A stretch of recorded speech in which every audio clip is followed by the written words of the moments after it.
with bandages all over my knees, my legs, my arms, even my face. So if you tell me what you want to do is impossible or hard, I'll slap you.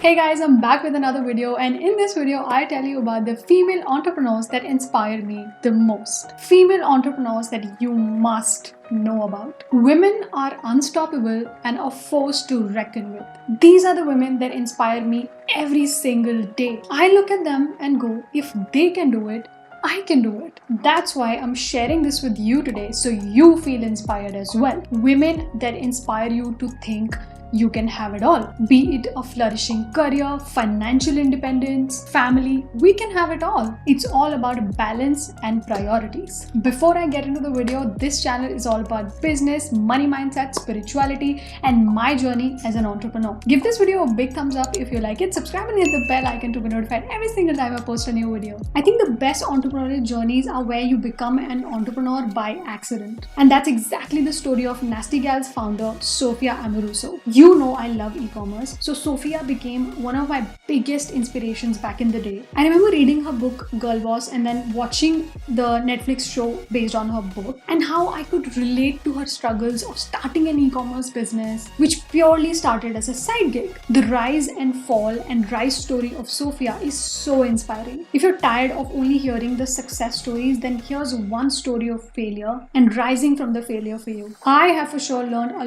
lot from Sophia's story. I think I read her book in 2015 where she mentions she spent a lot of time sitting at a desk scrolling MySpace, where she would get a lot of requests from vintage sellers on eBay. And she went, oh my god, I can find this stuff for way cheaper for what they are selling for it on eBay. And I went for it. And that's another reason I relate to her so much. I was like, oh my god, that's how I started. I too am an accidental entrepreneur. Much like Silicon Valley's classic tale of starting a business from a garage, Amoruso started Nasty Girl from a bedroom at the age of 22. In 2006, Sophia set up an eBay store called Nasty Girl Vintage, selling old clothes she had found from local thrift stores and estate sales, while working as a receptionist at an art school in San Francisco. She just wanted some extra money to pay bills, but her little eBay shop took off, and in 2008, she launched her own website. Sophia initially did all the work for Nasty Girl single-handedly, everything from sourcing inventory to learning HTML to photographing,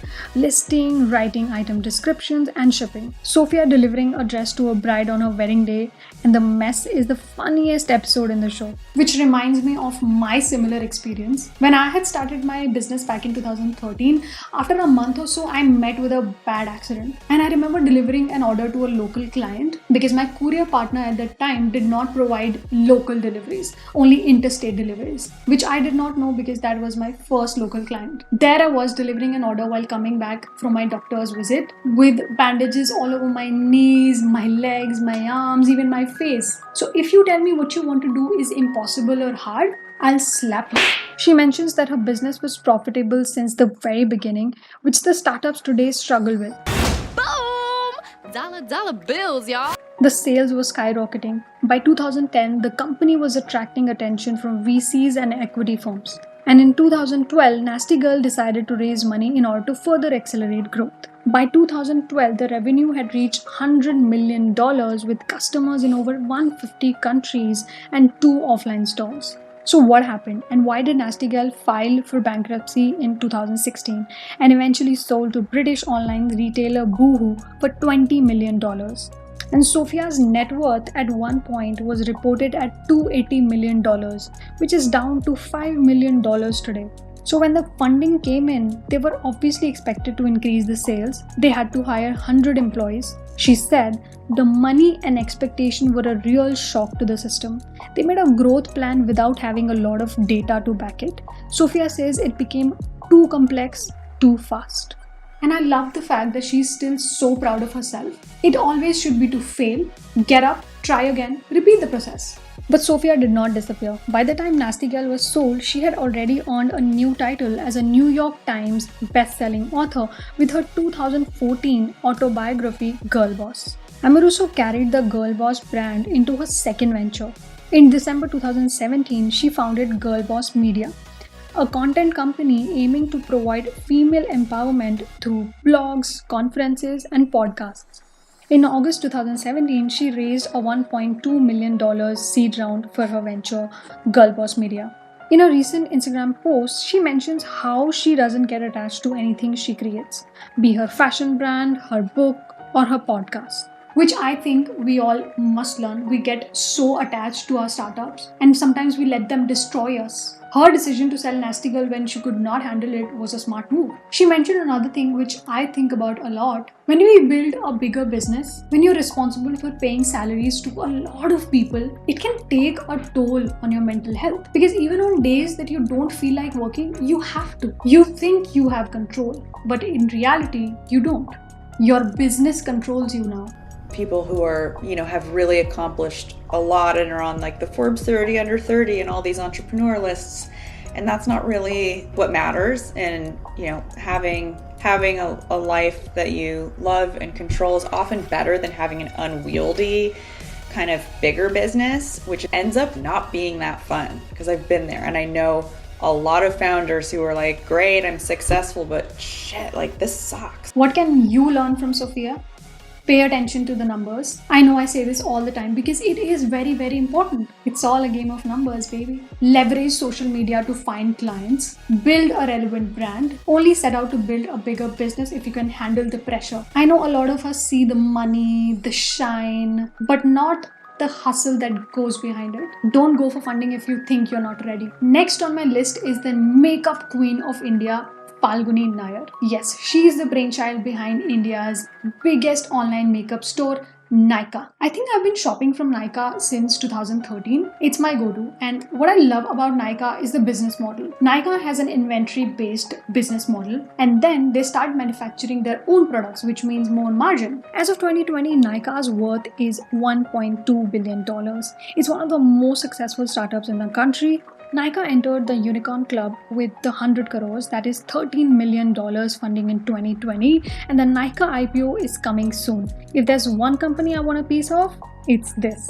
Falguni Nayar built her empire in her 50s. Yes, in her 50s, you heard that right. And that inspires me even more. There's no right age to be successful. Success comes to you when you put in both smart and hard work. She is a testimony to the reality that with education, willpower, and experience, women can break the glass ceiling. So the next time you're afraid of following your dreams or taking that risk, think of the OG boss girl, Falguni Nayar. So a little bit about her background. She was a managing director at Kotak Mahindra Capital Company. So where does her entrepreneurial dream comes from? Well, her father was a businessman, she says, and that seed of commercial enterprise was planted into her thinking at a very young age. So the one way I can relate to her is this. I had my MBA interview and they asked me what my ultimate goal was. And I told them that I have this dream of running an e-commerce startup and how passionate I was about that. They were impressed and asked me how was I so confident about running a business at such a young age and where this dream comes from. And then I realized it comes from my father. Though we have extremely different businesses and business models, the basic mindset of profit and loss and how I see everything from a business perspective comes from him. Listening about his stories in my childhood. So business is in my blood. And I always say, I love my mother, but I'm more like my father. So Falguni Nayar saw that the beauty industry was an untapped market in the online space in India. And anyway, e-commerce was at its very early stages at that time. And that's when I had started shopping online. And I launched my e-commerce store in 2013. And I remember how easy it was. There was no competition. Good old days. And as they say, early bird catches the worm. This first mover advantage enables a company to establish a strong brand recognition in the market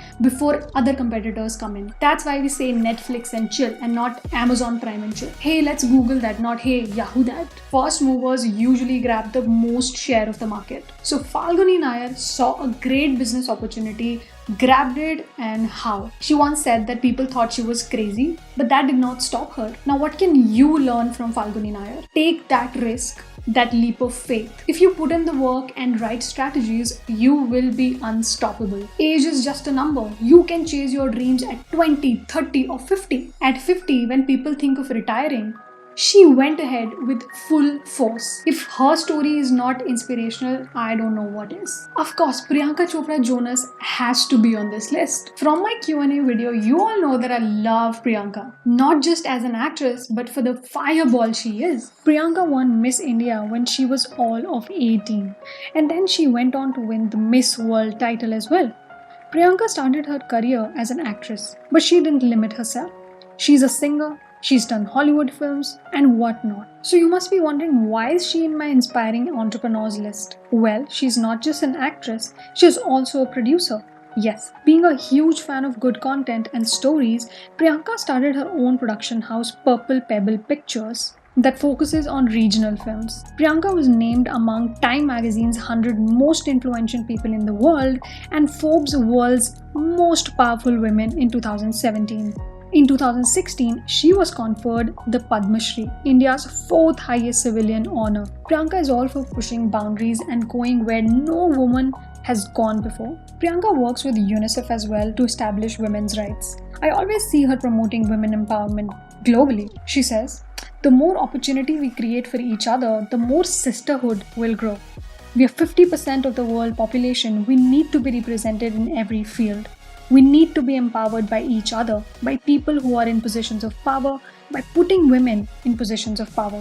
I realized many years ago, the more I champion women in my own small way, maybe I'll be able to create a world, around me at least, where women run the show. Because we kinda do it really well. As of 2021, Priyanka Chopra's net worth is at a whopping $50 million. Priyanka recently turned author with the release of her first book, Unfinished. Adding another feather to her entrepreneurial cap, Priyanka has just launched her Indian restaurant Sona in New York. When I look at her, all I wonder is there anything she cannot do? And before I forget, Priyanka has launched her own hair care brand as well, Anomaly Hair Care. Her mantra is, if I don't do it, somebody else will. What can you learn from Priyanka? Key takeaways. Get into the habit of working hard, and that will take you from success to success. Always go an extra mile. Seize opportunities. Take risks. And don't rest on your laurels. Don't let people put you in a box. Don't forget to dream big. You can break the glass ceiling. Don't pay attention to the naysayers, to the haters. Keep doing you. That's it in today's video. Give it a big thumbs up if you feel inspired. Let me know if you liked it and want me to do a part 2 of this video. Share this with your girlfriend, subscribe and hit the bell icon to be notified every single time I post a new video. See you in my next video.